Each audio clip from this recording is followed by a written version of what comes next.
Shabbat Shalom, Shabbat Shalom. We're in the last Shabbat of the year 5781. And this week's, unlike in other years where we would read two Torah portions together, Netzavim and Vayelech, this year we only read one Netzavim. Netzavim means to stand firm. Vayelech means to be mobile, to move, to go. And yet this year, we're being told that the last Shabbat of this year is Netzavim. We need to stand firm, stand strong, stand tall.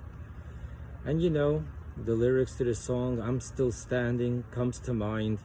It's been a rough year, the COVID, the ups, the downs, and we need to end this year with nitzavim. Standing strong, standing tall, standing firm. And this leads me to an interesting contemplation. You know, King David says, Ani tolat v'lo ish, I'm a worm and not a man, and yet none of us would ever have an imagery in our mind of King David being an old, frail, bent over person.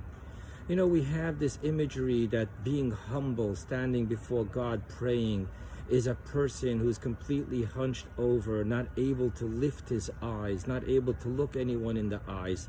And because of that, we often confuse humility with humiliation, humbleness with shame.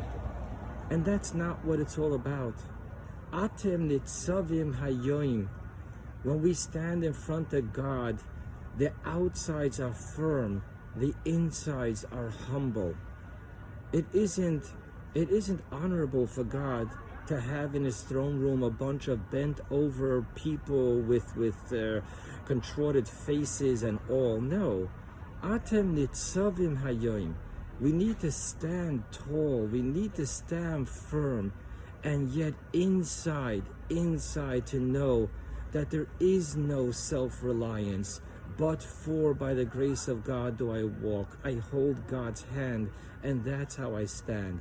But I am holding God's hand, and I am standing, and I am standing tall. So people, it's been a rough year, and I want to share an amazing teaching I came across in these last weeks. Compassion. Having God's compassion.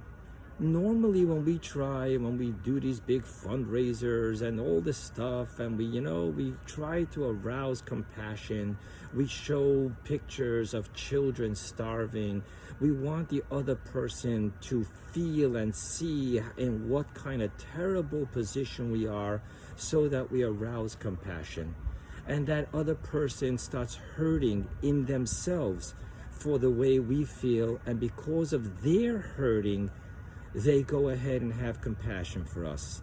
But that's not the way it is by God. We don't arouse compassion in God hoping that God can't sleep at night because now he knows what we're going through, hoping that God is hurting inside. No, God's compassion isn't about us showing him how unbearable our situation is. Rather, God's compassion is by us turning to him, by us being humble, by us being firm, by us being able to live that paradox, being tall, firm, self-respecting soldiers and children of God, and yet inside to be completely humble and looking towards God. So my friends, let's end this year right. Let's not end it with victimhood. Let's not tell God, oh, we've suffered so much. Please, God, how can you go on and see this and not hurt for us?